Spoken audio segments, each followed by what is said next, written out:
किसी भी दिन हो सकता है लोकसभा चुनावों का ऐलान। यूपी में सभी 80 सीटों पर रस्साकशी जारी। राजनीतिक दलों में उठापटक तेज। पिछले 7 सालों में योगी सरकार में हुआ तेज बदलाव। योगी की बुलडोजर संस्कृति बनी चर्चा का विषय। केंद्र की कई योजनाओं में यूपी बना देश का नंबर 1। 18वीं लोकसभा के चुनावों का ऐलान किसी भी दिन हो सकता है। राजनीतिक दल 2024 के चक्रव्यूह को भेदने के लिए पालाबंदी में जुटे हैं। ज्यादातर ने पाले भी तय कर लिए हैं। गठबंधन की सीटें तय हो गई हैं। दल बदल और घर वापसी जैसा रोजाना का कार्यक्रम बन गया है। विपक्ष जब 10 साल लगातार सरकार में रहने वाले दल के खिलाफ सत्ता विरोधी लहर के दावे कर रहा हो, कई लोग जब सत्ताधारी गठबंधन से विपक्ष की ओर भगदड़ की उम्मीदें करते हों, चारों ओर से सत्ताधारी दल में शामिल होने और किसी भी कीमत पर टिकट पाने की चाहत खुल्लम खुल्ला नजर आ रही है। जो कल तक विपक्ष में बैठकर सत्ता को लानत दे रहे थे, वो तेजी से सिंहासन के हिस्सेदार और बगलगीर होने को व्याकुल है। महंगाई, बेरोजगारी से ज्यादा राम मंदिर से उत्सवी माहौल बना हुआ है। प्रदेश में चढ़ती चुनावी सरगर्मी के बीच लोकसभा की 80 सीटों की लड़ाई आमने सामने तमाम प्रयासों के बावजूद त्रिकोणीय लड़ाई की ओर बढ़ती नजर आ रही है। 2024 का समर 2019 से कई मायने में अलग और बदला बदला नजर आ रहा है। बसपा प्रमुख मायावती अकेले चुनाव लड़ने की बात लगातार दोहरा रही है।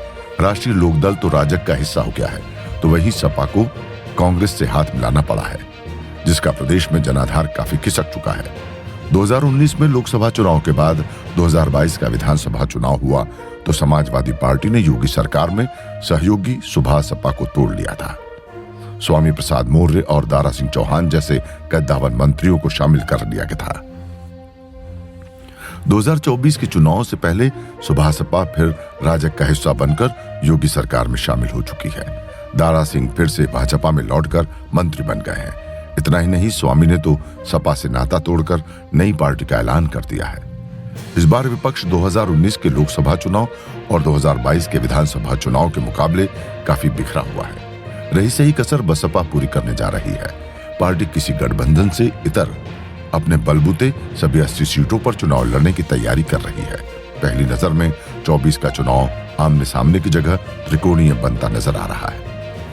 2019 के चुनाव तक श्री राम मंदिर भाजपा के चुनावी वादे तक सीमित था। 2024 के चुनाव से पहले ही ये एक हकीकत में बदल चुका है। पीएम नरेंद्र मोदी के हाथों श्री राम के बालक राम रूप की प्रतिष्ठा हो चुकी है। देश भर से भक्तों का रैला बालक राम के दिव्य दर्शन के लिए उमड़ रहा है। सत्ताधारी दल न सिर्फ राम मंदिर निर्माण को चुनावी वादे को पूरा करने के रूप में प्रचारित कर रहा है, बल्कि देश भर से सत्ताधारी दल के मुख्यमंत्री पूरी कैबिनेट के साथ आकर दर्शन कर रहे हैं। अपने प्रदेशों से समर्थकों की मुफ्त अयोध्या यात्रा करा रहे हैं। भाजपा इस भक्तिमय माहौल का पूरा लाभ उठाने का प्रयास कर रही है। दूसरी ओर आमंत्रण के बावजूद कांग्रेस व सपा सहित ज्यादातर विपक्षी नेताओं ने प्राण प्रतिष्ठा कार्यक्रम से दूरी बनाए रखी है। तब मुख्यमंत्री के रूप में 2 साल बिताने के बावजूद योगी सरकार कुछ सवालों के घेरे में थी। योगी आदित्यनाथ और उप मुख्यमंत्री केशव प्रसाद मौर्य अपनी रिक्त की गई गोरखपुर और फूलपुर लोकसभा सीटें 2018 के उपचुनाव में नहीं जितवा पाए थे, लेकिन तमाम फैक्टर के बावजूद भाजपा 2019 के चुनाव में 62 सीटें जीतने में सफल रही। 2022 के विधानसभा चुनाव में योगी ने दोबारा शानदार जनादेश के साथ सत्ता में वापसी की। पिछले 7 वर्षों में योगी यूपी में तेज बदलाव के वाहक बनकर उभरे हैं। ऐसे बदलाव जिसे आज कई राज्य और केंद्र के मंत्रालय अपना रहे हैं। केंद्र की दर्जनों योजनाओं में यूपी देश में नंबर 1 है। इससे बड़ा लाभार्थी वर्ग बना है।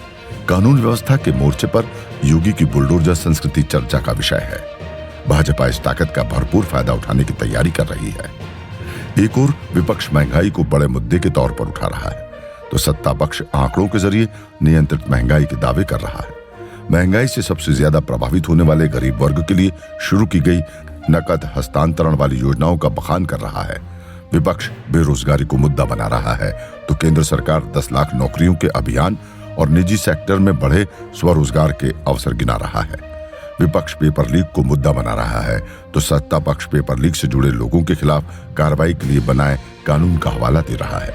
गौरतलब है, पिछले चुनाव में किसानों का गन्ना मूल्य भुगतान भी एक मुद्दा बना हुआ था।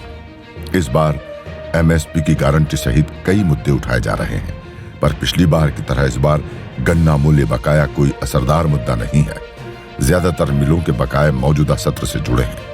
वर्तमान किसान आंदोलन का फिलहाल कोई खास असर नजर नहीं आया है। यूपी के किसानों के आंदोलन में भागीदारी भी लगभग शून्य है। भाजपा ने किसान आंदोलन की काट में कई फसलों की एमएसपी बढ़ाई है। मक्का, दाल व कपास जैसी संपूर्ण फसलों की खरीद एमएसपी पर करने का ऐलान कर दिया है। बहरहाल लोकसभा चुनाव की घोषणा किसी भी वक्त हो सकती है, लेकिन देखने वाली बात यह होगी कि जनता पर इंडिया गठबंधन द्वारा किए जा रहे चुनावी घोषणाओं का जनता पर कितना असर होता है, या फिर एक बार जनता नरेंद्र मोदी को तीसरी बार प्रधानमंत्री बनते हुए देखना पसंद करेगी। Bureau report.